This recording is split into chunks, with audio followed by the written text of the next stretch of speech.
I did in 16, and Nick Powell's continuing to do now in 17 and 18. Okay, got it. So there was some unfinished business there. Yeah. In terms of the declines, and I guess the way we see it externally, it still declines today. In fact, in EMEA from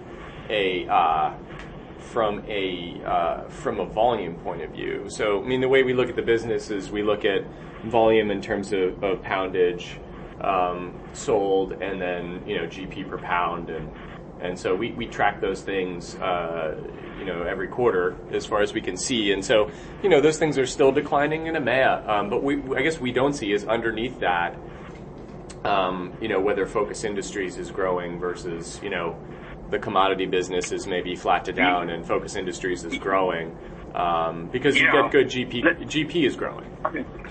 Yeah, I can give you a little bit of color on that one.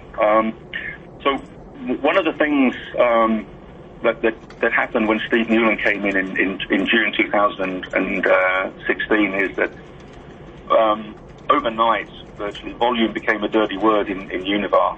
And so it used to be the first line item on the P&L, and it disappeared very quickly, or all the financial statements. It disappeared pretty quickly, or it appeared at the bottom. And Newland's approach was that volume is irrelevant. It's about gross margin dollars. And so we were actually banned from talking about volume in presentations, and God help anybody who mentioned volume growth.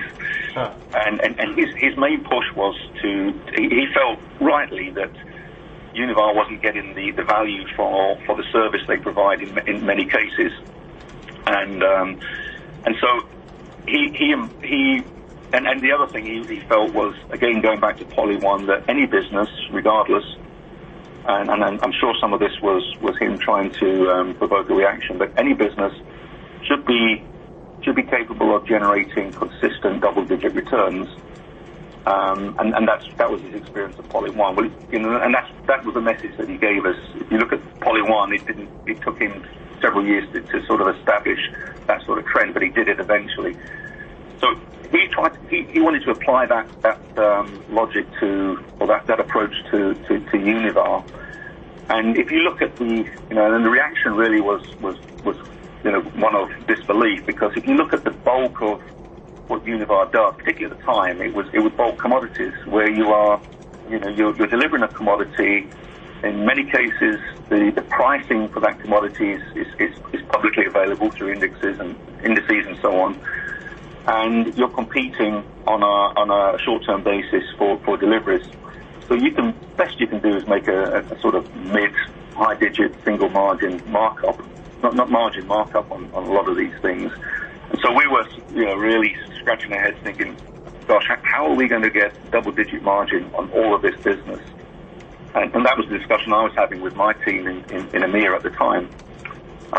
We got that in oil and gas because I was fortunate that we were in the upcycle when I arrived, and it continued going very strongly. So it was possible, but it was possible through delivering differentiated services to the customers. So what we did in EMEA really was to continue along the path that David had already set us on, really, and that was to somewhat de-emphasize the bulk business and focus more on the specialty business, those businesses that I mentioned, food, personal care, case, and pharmaceuticals was a little nugget that they had in EMEA, and I think they still do have, because they had an exclusive license for one particular pharmaceutical, and I can't remember the name of it, but I think it was for copper deficiency or something like that, and that was a significant profit generator and a growth generator for EMEA. So we rode that one as best we could. But I think Newland said early on in his tenure that he'd get double-digit growth for Univar in the US and globally within 2 or 3 quarters of joining. I don't think he ever got that outside of EMEA, and I don't think he's still got that or David hasn't got that in the US. But the EMEA business, the focused industries, if they segment that